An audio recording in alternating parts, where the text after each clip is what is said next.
सध्याच्या धावपळीच्या आयुष्यात सकाळचा नाश्ता पौष्टिक व ऊर्जा देणारा असणे आरोग्यासाठी अत्यंत महत्त्वाचे आहे।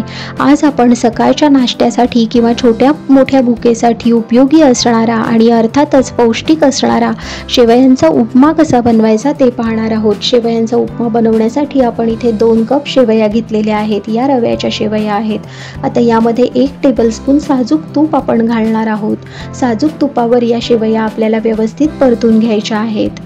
शेवया परतत असताना मंद आचेवर आपल्याला त्या एकसारख्या गोल्डन ब्राऊन कलरवर परतून घ्यायच्या आहेत।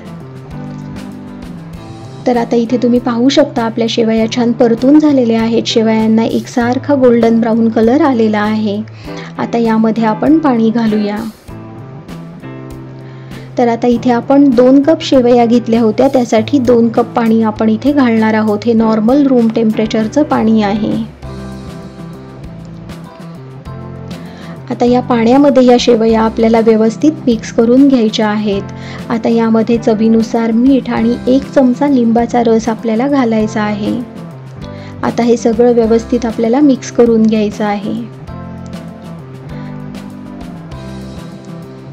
पाण्याला उकळी आल्यानंतर यावर झाकण ठेवून साधारण अर्धा मिनिट या शेवया आपल्याला शिजवून घ्यायच्या आहेत।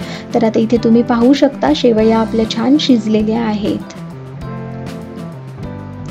आता यावर झाकण ठेवून आपण गॅस बंद करणार आहोत आणि परत अर्धा मिनिटानंतर आपण परत एकदा या शेवया चेक करून पाहूया। तर तुम्ही पाहू शकता या शेवया आपल्या छान शिजलेल्या आहेत। आता याला आपण फोडणी करून घेऊया। त्यासाठी इथे मी 2 चमचे तेल गरम करत ठेवलं आहे। यामध्ये अर्धा चमचा मोहरी आणि अर्धा चमचा जिरं आपण घालणार आहोत। त्यानंतर अर्धा टेबलस्पून उडीद डाळ, अर्धा टेबलस्पून चणा डाळ, 1 टेबलस्पून शेंगदाणे आणि 1 टेबलस्पून काजू आपण इथे घातलेले आहेत।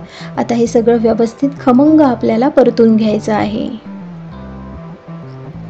आता यामध्ये 1 हिरवी मिरची आणि 1 मीडियम साईजचा कांदा इथे बारीक चिरून घेतलेला आहे, तो आपण यात घातलेला आहे। आता कांदा साधारण मऊ होईपर्यंत यामध्ये आपल्याला परतून घ्यायचा आहे।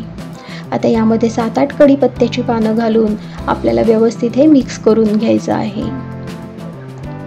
आता यामध्ये पाव कप गाजर आणि पाव कप हे फ्रोझन मटार आपण इथे घेतलेले आहेत।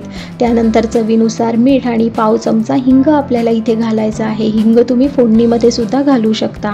त्यानंतर इथे अर्धा चमचा गरम मसाला आपल्याला घालायचा आहे, जो माझ्याकडनं दाखवायचं राहिलेला आहे, पण गरम मसाला घालणं इथे अतिशय गरजेचं आहे। त्याची खूप सुंदर टेस्ट या शेवयांना येते। त्यानंतर कोथिंबीर घालून आपण परत एकदा हे सगळं मिक्स करून घेतलं आहे।